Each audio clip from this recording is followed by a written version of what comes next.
It's often said that old accountants never die.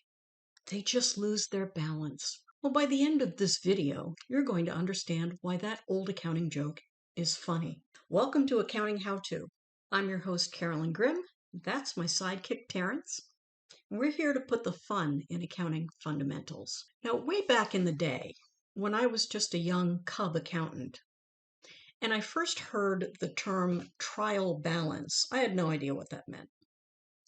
Now, many years later, I still don't know what it means. And now, many years later, here I am having to explain this concept to a whole new generation of accountants. So let's see if we can break this down in a way that makes it super easy to understand. So the whole purpose of a trial balance is to make sure that your debits equal your credits. That's it. That's the whole purpose of it. So let me give you a little backstory on that. Back in the olden days, when I was just a young accountant, when we did everything manually, there were times in the accounting cycle where we needed to stop and make sure our debits and credits were in balance before we moved on to the next step.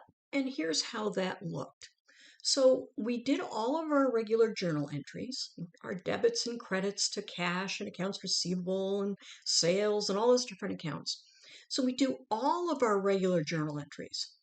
And before we move on to the next step, we want to stop and we want to make sure that we have posted everything correctly to our accounts so that our debits equal our credits. Now, again, with a trial balance, we're not looking at whether we posted things to the correct account. We're just looking to make sure that our debits equal our credits. So when we get to that point in the accounting cycle where we've gone through and done all of our regular journal entries, then we're going to take our balances and we're going to pull them into a trial balance. So we're going to list all of our accounts out so that it looks kind of like this. So this trial balance I'm pulling from my analyzing transactions spreadsheet that takes you through how to analyze transactions using the accounting equation, using T accounts, and using journal entries. So I will put that spreadsheet in the description so that you can download it and work through those problems. So as you can see from this trial balance, what we've done is we've taken the balances from our general ledger, or our T accounts if we're using T accounts, and we're pulling them over into this trial balance. And if you look to the bottom of the trial balance, you'll see that our columns equal. That's what we're checking. All we're checking is, did we get our balances in the right spot? So if you look over to our cash balance, for example, you'll see we have a cash balance of $33,930. It is a debit balance, so we're going to pull that into our trial balance as a debit balance. So we're just going to mirror that from our general ledger to our trial balance until we get to the bottom and we add everything up and magically we equal. Now, sometimes we don't. Okay, it happens. So if we get to a point where our debits do not equal our credits, then we've got to go back and check each account to see where the problem is. And a lot of times what happens is when you're pulling those balances manually, you enter them on the wrong side, for example. Or it could be that you transposed a number when you were bringing those numbers over. Manual accounting has a lot of opportunities for those kinds of errors. Or it could be that in your journal entries, you posted something incorrectly. You put $100 in one account and you put $10 in another account. Again, things happen. So this is an opportunity for us before we move forward to make sure that our balances are in balance. It's all about being in balance, you see? So now in the accounting cycle, the point that we're at is we've checked to make sure that our balances are equal. We have debits equaling credits. This is also known as the unadjusted trial balance because we haven't adjusted our accounts yet. And of course, we have a video series about adjusting entries. But for right now, let's just talk about unadjusted trial balances. And then we're going to move to that adjusted trial balance. So the way that we get from our unadjusted trial balance to our adjusted trial balance is through doing those adjusting entries.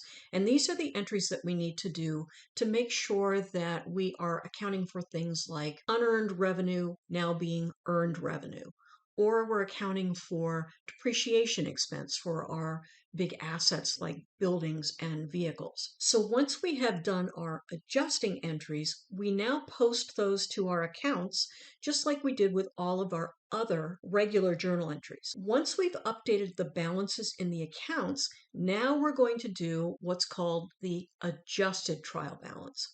And that's just updating those numbers. So everything's coming back over just like it did before, and we're going to have a new trial balance that is an adjusted trial balance. It's going to look the same. The numbers will be different if we've done adjusting entries. Now, once we've done those adjusting entries and we have our adjusted trial balance, this is the point where we are going to go do our financial statements, because we've made sure all of our balances are where they need to be, and now it's okay to go ahead and create our financial statements.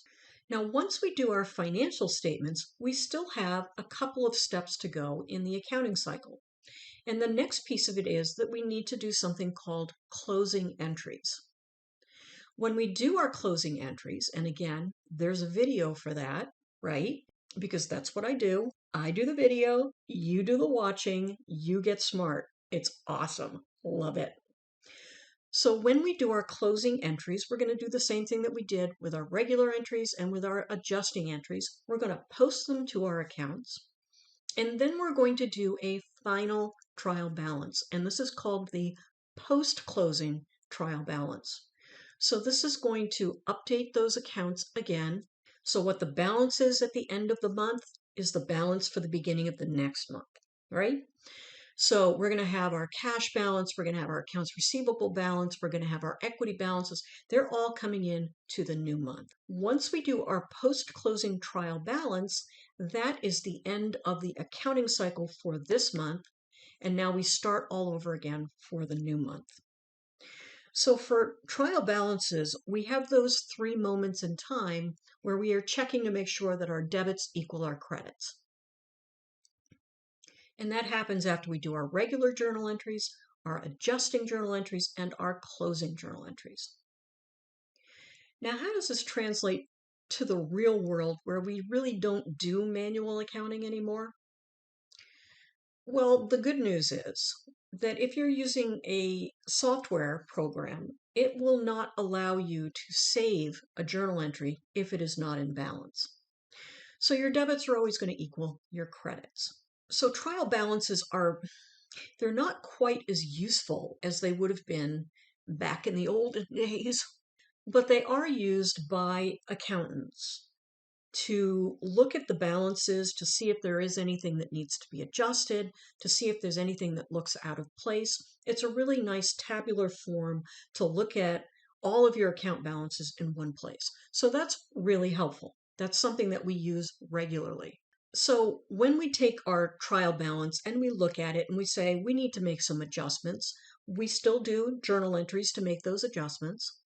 And then our trial balance is going to automatically update. There's no going back and forth, posting accounts, moving things around, transposing numbers, swapping, putting things on the wrong line. That all goes away. Thank you. And as far as closing entries in a post-closing trial balance goes, we no longer need to worry about if we're using software, because we don't need to close out our revenue and expense accounts, because everything that we do in software is by date. So in the background, your software is automatically going, okay, yeah, we need to move this, we need to move this, we need to move this.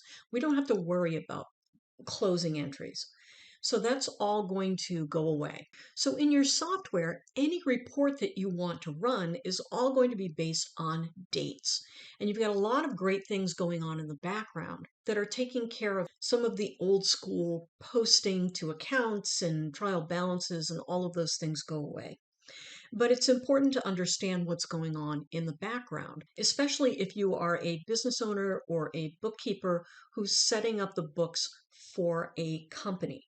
It's really helpful to understand what's going on in the background so that you know when your software asks you a question, you can answer it confidently. So as far as trial balances go, with the exception of adjusting entries, it's a throwback to the old way that we used to do things, the manual accounting that we used to do for thousands of years. Now, for my accounting students, you'll want to go through the adjusting entries videos and the closing entries videos because you're going to need those for your accounting class. For my business owners and bookkeepers, you can skip the closing entry part because you're never going to have to do that. But you do need that adjusting entry part in order to really understand what it is that we're adjusting, why we're doing it, and how to do it correctly. So there you have it.